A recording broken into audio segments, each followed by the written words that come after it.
Alhamdulillahirabbil alamin, akhirnya ada juga nasabah yang sudah diputihkan hutangnya menggunakan asuransi. Ya, jadi ada postingan di grup Facebook Raja Galbay. Kalau yang belum gabung silahkan gabung di sini karena banyak sekali informasi ya. Di sini ada yang menyertakan slik OJK-nya dan dia ini mengaku sudah Galbay di Adapundi gini ya. Akhirnya dilunasi asuransi juga Galbay Adapundi. Oke. Dia ini slik OJK-nya ya ada dua gitu kan ya. Di slip OJK yang pertama dia telatnya ini di sini ya, bisa kita lihat di kolom ini ya. Sampai 76 hari gitu kan. 76 hari terus diasuransikan. Belum 3 bulan tapi sudah diasuransi. Nah, bagi Anda yang belum tahu, pemutihan asuransi itu bukan seperti program serentak gitu. Tidak, guys ya. Itu giliran, giliran dulu. Bahkan baru Galbay 76 hari ya kan itu sudah diasuransikan. Ada yang Galbay setahun belum gitu ya. Ada yang Galbay 2 tahun belum gitu ya. Karena bukan program, jadi sabar saja, santai saja, gitu ya. Nah, di sini plafon awalnya 2.352.000. Kualitasnya lancar, gitu ya. Dan bisa kita lihat di sini di kondisinya, ya ini dialihkan atau dijual ke pelapor lain pada 1 Agustus 2025. Ini ya. Nah, kayaknya 1 Agustus 2025 ini adalah banyaknya nasabah yang diputihkan utangnya, gitu. Nah, bisa kita lihat juga di sini. Ya, di keterangan ini ya. Keterangan ini di sini mitra penyalur ada Pundi Subrogasi 1707684 PT Asuransi Simas Insurtech. Jadi yang mengautolunaskannya itu PT Asuransi Simas Insurtech ini ya. Nih.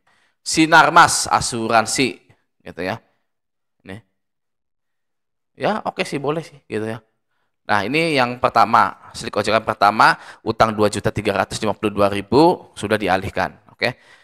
Lalu yang kedua, di sini telatnya 49 hari ya, kualitasnya lancar, plafon awalnya 3.500.000. Oke, dialihkan atau dijual ke pelapor lain pada 23 September 2025. Dan keterangannya pun sama, mitra penyalur ada Pundi Subrogasi 2682435 PT Asuransi Simas Insurtech. Wah, gitu ya. Memang ya guys ya. Jadi pemerintah kita sedang menggalakkan yang namanya hutang-hutang gagal bayar di pinjol itu sedang dihapuskan, sedang diputihkan, gitu ya. Jadi segera cek slik OJK Anda. Bagaimana caranya, Bang? Caranya online atau paling enak datang ke kantor OJK-nya. Kalau online begini, IDEPku. Anda klik atau ketikkan IDEPku. Ini yang paling pertama IDEPku. OJK dan ini harus sabar guys ya, tidak bisa buru-buru dan lama gur-gurnya tuh nih, ini aja lama tuh. Dan satu hal yang pasti, ketika hutang Anda sudah diputihkan oleh asuransi, kemungkinan Anda akan masih ditagih. Kenapa? Karena kenapa enggak ya, kenapa enggak ditagih ya kan, biar kita dapat duitnya double gitu. Oke, halo semuanya, kembali lagi di channel Raja Galbay ya. Nah, di video kali ini OJK mengumumkan sesuatu yang sangat penting sekali bagi nasabah-nasabah yang gagal bayar di pinjol ya. Lalu juga di video kali ini kita akan menyadari bahwa OJK atau Otoritas Jasa Keuangan adalah badan pemerintah yang sangat tidak berguna atau menghambur-hamburkan uang gitu ya. Nanti akan kita bahas di sini. Di sini ada berita seperti ini ya di CNBC ya kan pada 30 Oktober 2025. Jadi yang namanya OJK ini telah melakukan press conference gitu ya. Di sini judulnya, ini kata OJK soal usulan hapus buku dan hapus tagih kredit perbankan. Nah, jadi akhir tahun ini tidak hanya tutup buku dan tutup tagih saja ya, tapi ada hapus buku dan hapus tagih kredit perbankan juga. Gitu. Oke, nah kita baca sebentar di sini agar mengerti isinya gitu. Nah, Otoritas Jasa Keuangan atau OJK usul agar program hapus buku, hapus tagih kredit perbankan plat merah dapat diperpanjang. Ketua Dewan Komisioner OJK Mahendra Siregar mengatakan, OJK telah menyampaikan kepada kementerian dalam hal ini Kemenko Perekonomian dan Kementerian Keuangan. Jadi OJK pengen kredit macet itu dihapuskan, dihapus tagih kan, dihapus buku kan, sudah dihilangkan semua gitu. Seperti apa ya? Cuci tangan gitu. Saya nggak mau berdosa di situ gitu. Sudah dihapus bukukan saja kalau bisa gitu ya. Ini ribanya sangat gede sekali gitu kan. Kalau bisa dihapuskan ya sudah gitu kan. Seperti itu ya guys ya. Nah, di sini bisa kita lihat juga ya. Dia bilang begini, ia mengaku Bapak Mahendra, kepala OJK itu, memang pertumbuhan dari segi industri dan juga permintaan kelompok UMKM belakangan ini lebih rendah dibandingkan industri lainnya. Namun OJK telah melihat adanya pemulihan di sektor real. Nah, jadi guys ya, tidak ada konsumennya.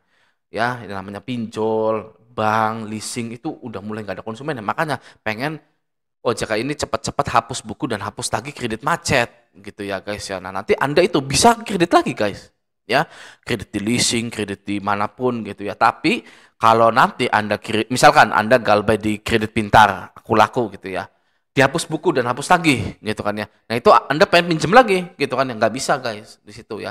Hapus buku, hapus tagih itu hanya berlaku di sistemnya pemerintah saja. Tapi kalau di sistem internal perusahaan itu nggak bisa guys. Ya, terkecuali bank plat merah.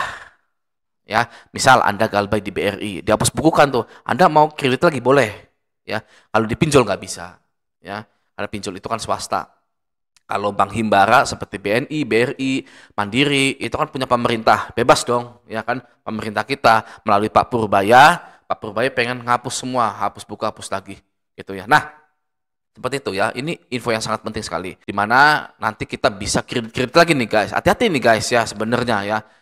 Kita bisa kredit KPR, kita bisa kredit KUR, kita bisa kredit leasing dan lain-lain gitu ya. Itu awas hati-hati nanti jadi masalah baru enggak tuh seperti itu. Ya kan karena kita sudah galbay di pinjol gitu kan. Nah, itu yang pertama. Yang kedua adalah ternyata OJK itu ya butuh menteri untuk menghapus buku dan hapus tagih ya.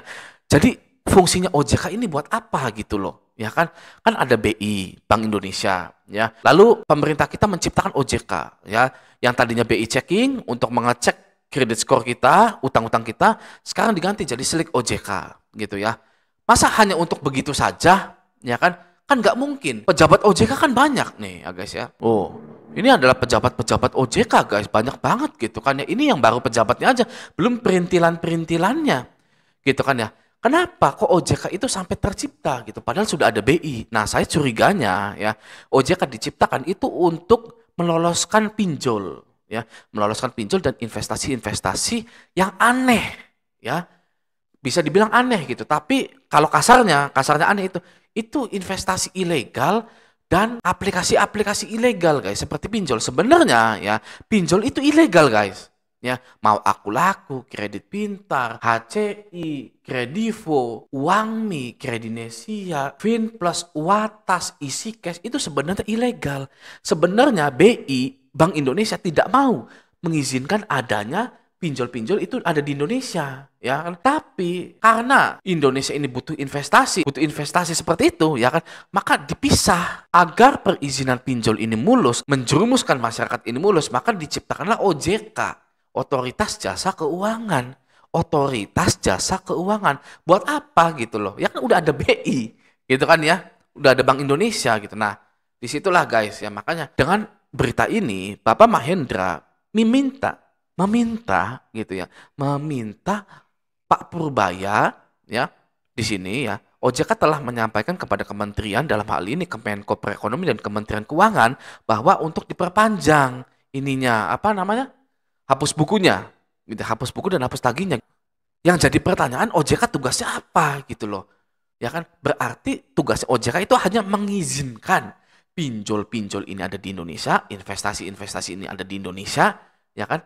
Tapi kalau masalah yang ribet-ribet, ya kan, sampai menyengsarakan masyarakat, sampai melemahkan ekonomi Indonesia, itu dikembalikan lagi kepada Kemenko Perekonomian dan Kementerian Keuangan. Gitu loh. Itu loh guys, fungsinya OJK. Jadi kan buat apa gitu loh ada OJK. Jadi guys ya, kita ini tidak bisa bergantung pada pemerintah. Ya, kita tidak bisa menggantungkan diri kita pada pemerintah. Kita tidak perlu demand kepada pemerintah untuk adil. Bagaimana kalau seperti itu? Ya kan? Karena Anda yang pertama, ya, Anda makan itu apakah dari pemerintah? Anda dapat uang bulanan dari pemerintah? Anda dapat gaji dari pemerintah? Kan tidak. Ya kan? Anda harus kerja sendiri, nyari uang sendiri, nyari makan sendiri, pejabatnya korupsi, ya kan? Mungkin ada yang dapat bansos, apa gitu. Tapi itu kan 3 bulan sekali, cukup apa gitu loh. Bansos 3 bulan sekali, tapi korupsinya pejabat itu seminggu sekali. Ya, nah maksud saya di sini adalah kita wajib berdiri ya atau berdikari, berdiri pada kaki sendiri kalau nggak salah, berdikari itu ya, berdikari guys, oke? Jangan pernah yang namanya berharap pemerintah ini baik. Masih mending kita eksekusi sendiri saja. Ya, toh galbay ini tidak dipenjara. Ya, kita masih bisa memperbaikinya. Oke? Nah, semoga video ini bermanfaat. Sampai jumpa di video selanjutnya.